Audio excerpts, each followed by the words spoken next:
अनपढ़ राजा का एक नया फरमान आया है।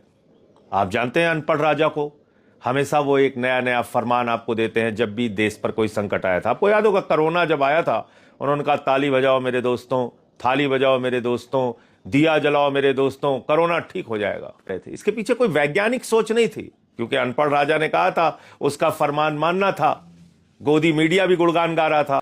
अभी अनपढ़ राजा ने एक फरमान दिया है। जब पूरा देश गैस सिलेंडर के लिए लाइनों में खड़ा हो गया, होटल बंद होने लगे, लोग त्राही त्राही करने लगे, मूर्छित होके लाइनों में गिरने लगे, तो अनपढ़ राजा ने कहा मेरे दोस्तों चिंता मत करना, जैसे कोरोना के संकट से हम लड़े थे ऐसे ही हम इस संकट से भी लड़ लेंगे। आप समझ पा रहे हैं क्या कहा अनपढ़ राजा ने? कोरोना के संकट में शमशान में लाशें पटी हुई थी। कोरोना के संकट में 1 करोड़ से ज्यादा लोग इस देश के अंदर मारे गए थे। कोरोना के संकट में पूरा देश एक ऑक्सीजन सिलेंडर के लिए तरसता हुआ दिखा, और अभी सारे अंधभक्त और गोदी मीडिया भी कह रहे हैं कि प्रधानमंत्री ने कह दिया जैसे कोरोना से लड़े थे वैसे लड़ लेंगे। अरे ये संकट एक अलग तरह का संकट है। अनपढ़ राजा महोदय, कृपा करके इसको आप कोरोना से मत कंपेयर कीजिए, जिसमें आपने कहा था ईरान और भारत की दोस्ती इतिहास से भी ज्यादा पुरानी है। ये आपके बयान है अनपढ़ राजा महोदय। आप गए थे खामेनेई को, जब वो जिंदा थे, उनसे मुलाकात की थी, ऊर्जा क्षेत्र में कई समझौते किए थे। चाबार पोर्ट का समझौता आपने किया था, 12,000 करोड़ रुपए वहां पे इन्वेस्टमेंट किया था आपने, और बाद में अमेरिका के डांटने के बाद, ट्रंप अंकल ने जब आपको डांटा, आपने वो पोर्ट बंद कर दिया, 12,000 करोड़ रुपए हिंदुस्तान का डुबा दिया। आप एक दब्बू बन गए हो, पिछलग्गू बन गए हो। आपकी कोई न सोच है न कोई विदेश नीति है।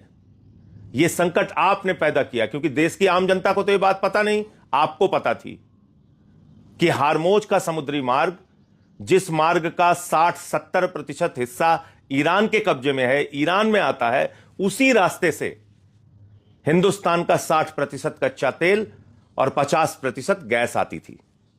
तो उस ईरान देश से आपको अपने रिश्ते बिगाड़ने की क्या जरूरत थी, जिसको आप खुद कहते थे कि वो इतिहास से भी पुराना हमारा दोस्त है।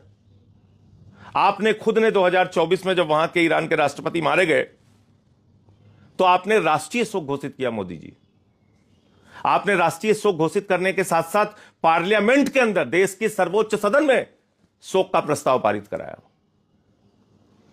और यहां युद्ध के 2 दिन पहले इजराइल चले गए आप, एप्स्टीन फाइल्स पकड़े जाने के बाद। एप्स्टीन फाइल्स का दबाव है आपके ऊपर, हम लोग समझ सकते हैं, लेकिन उस एप्स्टीन फाइल्स के चक्कर में आपने पूरे देश को संकट में डाल दिया। आपने ईरान से जानबूझ के अपने रिश्ते बिगाड़े। ईरान लड़ता रहा। खामेनेई के मौत पे प्रधानमंत्री खामोश।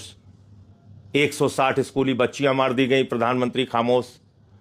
160 स्कूली बच्चियों के मारे जाने की निंदा खुद अमेरिका में हुई। दुनिया के 50 से अधिक देशों ने किया उसकी निंदा। 27 यूरोपियन देशों ने उसकी निंदा की, युद्ध की निंदा की, उसके खिलाफ बयान दिया। हमारा प्रधानमंत्री नहीं बोला। तो पहला काम तो मोदी जी ने कहा अपने दोस्त अडानी से कि देख भाई, यही आपदा है और यही तेरे लिए अवसर है, गैस का दाम बढ़ा दे। उसने 3 गुना बढ़ा दिया। जानते जाओ कैसे देशभक्त हैं लोग, जिनकी चमचागिरी में तुम लोग लगे रहते हो, जिनकी अंधभक्ति में तुम लोग डूबे हो। तुम गैस की लाइनों में खड़े हो और मोदी का दोस्त 3 गुना दाम गैस का बढ़ा रहा है। इस पे सवाल नहीं पूछना चाहिए? इतना अंधभक्ति में डूबे रहते हो, जिंदाबाद जिंदाबाद करते हो, और गोदी मीडिया के लोग भी जिंदाबाद जिंदाबाद करते रहते हैं। पूछना नहीं चाहिए कि अडानी ने 3 गुना दाम कैसे गैस का बढ़ा दिया ऐसे संकट के समय में? उसी का गुणगान करते रहते हो तुम लोग। तो आगे सुनो, बयान है इसका ट्रंप का, जिसमें यह कह रहा है कि तेल की कीमतें जब बढ़ती हैं तो अमेरिका को फायदा होता है। तुम यहां युद्ध में फंसे हुए हो, गैस की लाइनों में खड़े हुए हो, और ट्रंप कह रहा है हमें फायदा होता है।